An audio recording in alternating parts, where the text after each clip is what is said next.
दरअसल बम्पर मतदान ने पाकिस्तान के सारे अरमान तोड़ दिए हैं। जम्मू कश्मीर में करीब 63% मतदान हुआ। आम लोगों ने बढ़ चढ़कर मतदान किया।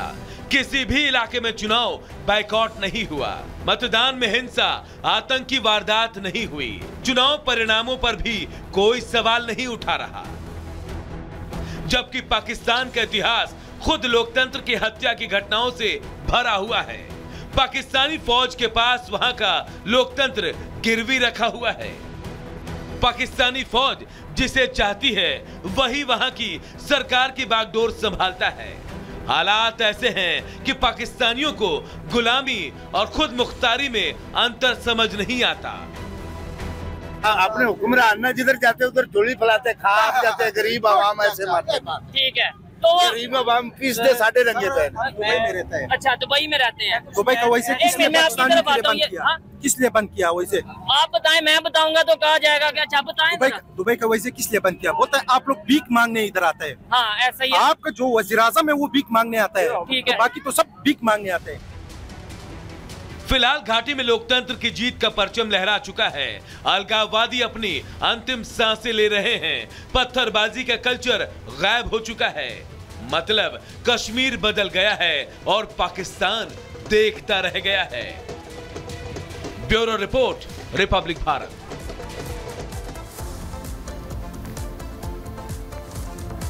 तो सवाल दरअसल यहाँ पर यह है कि आखिर पाकिस्तान इतना बौखलाया क्यों है? क्योंकि 370 खत्म होने के बाद घाटी में लोकतंत्र की जो असल बहाली है वो हो सकी है और माहौल बदला है। 370 के बाद जो राज्य का माहौल है वो भी यहाँ बदल गया है। आतंकवाद की जो कमर है वो टूट गई है। सुरक्षा बलों ने आतंक पे यहाँ पर काबू पाया है, यहाँ पे लगाम लगाई है और अलगाववादियों पर नकेल कसी गई है। भारत का संविधान पूरी तरह से यहाँ पे लागू हुआ और संविधान से आम लोगों में आत्मविश्वास वापस लौटा। आतंक खत्म होने से लोकतंत्र ने यहाँ पे जड़ जमाई है और यहां पर लोगों ने अपने आप को आजाद न सिर्फ महसूस किया बल्कि जो उनका विश्वास है वो भी यहां पर बढ़ गया।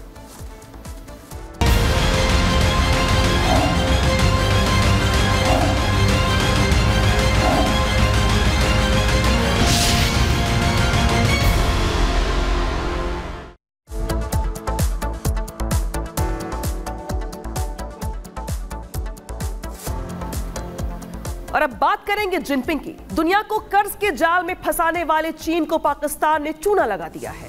भिखारी बनाने वाले पाकिस्तान में अरबों डॉलर लगाने वाले चीन के पैसे को लेकर के अब फंस गए हैं। उसके नागरिकों को भी जान के लाले पड़ गए हैं। चीनी नागरिक अब पाकिस्तान से भागने के रास्ते तलाश रहे हैं। तो वही चीन के भरोसे अपने तरक्की का रास्ता देखने वाले पाकिस्तान की भी तगड़ी मार पड़ने की आशंका पैदा हो गई है। पूरी खबर क्या है दिखाते हैं आपको।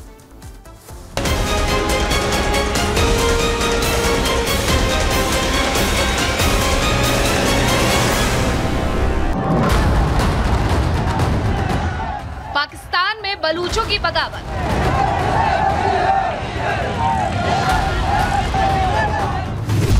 जिनपिंग के इंजीनियर्स की आई शामत।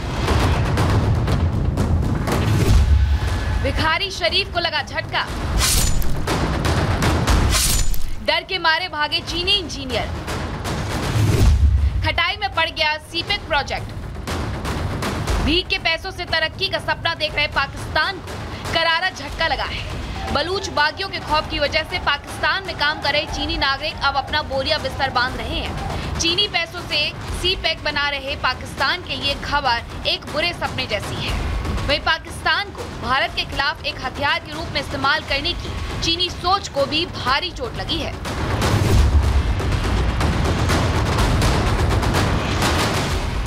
दरअसल चीन सरकार ने पाकिस्तान में काम कर रहे करीब 400 चीनी इंजीनियर्स को देश वापस बुला लिया है।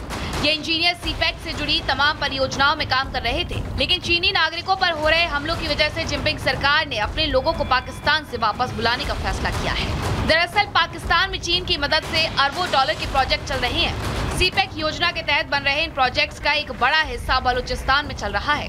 दूसरी तरफ पाकिस्तान सरकार और वहाँ की फौज के विरोध में बलूचिस्तान में विद्रोह की आग जल रही है। आरोप है कि चीन सीपेक के जरिए बलूचिस्तान में मौजूद खनिज और प्राकृतिक संसाधनों का दोहन करना चाहता है, जिसके बाद सीपेक में काम कर रहे चीनी मूल के इंजीनियर्स और कर्मचारी बलूच विद्रोहियों के टारगेट पर आ गए हैं।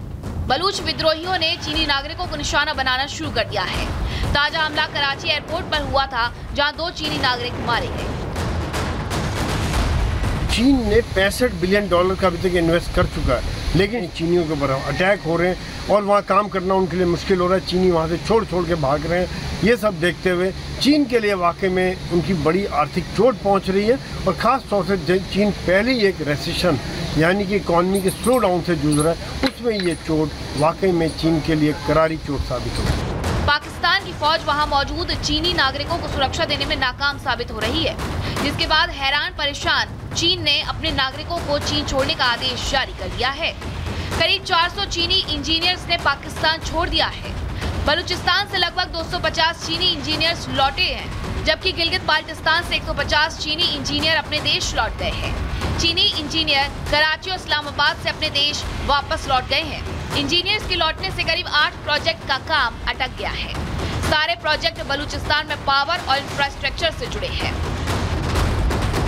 बलूच लिबरेशन आर्मी के द्वारा हमले किए जा रहे हैं और चीनियों को वहाँ से भागना पड़ रहा है। अभी खबर यह है कि 400 के लगभग चीनी वहाँ से छोड़कर आगे जो CPEC जो प्रोजेक्ट चल रहा था वो खटाई में पड़ गया। चीन को भी लग रहा था कि यहाँ पर वो किस तरह से सर्वाइव करेंगे, किस प्रकार से उनके CPEC कॉरिडोर की सिक्योरिटी रहेगी।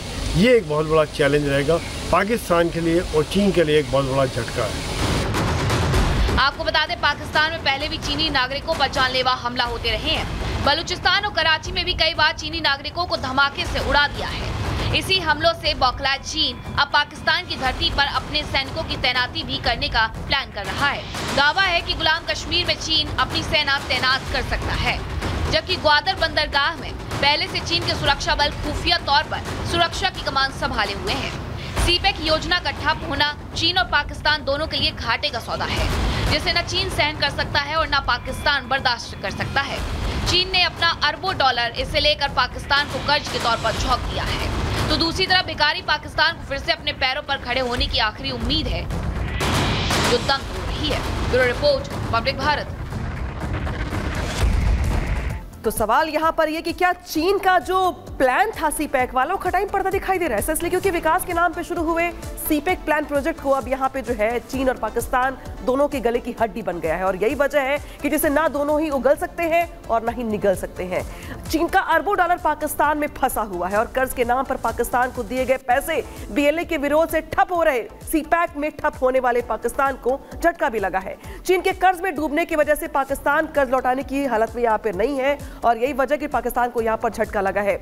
इसी के चलते कर्ज लौटाने की यहाँ पे स्थिति नहीं है पाकिस्तान की और इसी के चलते कर्ज देके चीन की जो आर्थिक स्थिति है वो भी खराब होती हुई दिखाई दे रही है। यानी कि एक प्रोजेक्ट ने 2 देशों की जो आर्थिक कमर है वो यहाँ पर तोड़ दी है और यही वजह कि जो ये पूरा का पूरा प्रोजेक्ट है अब दोनों ही देशों के लिए गले की हड्डी बन गया है।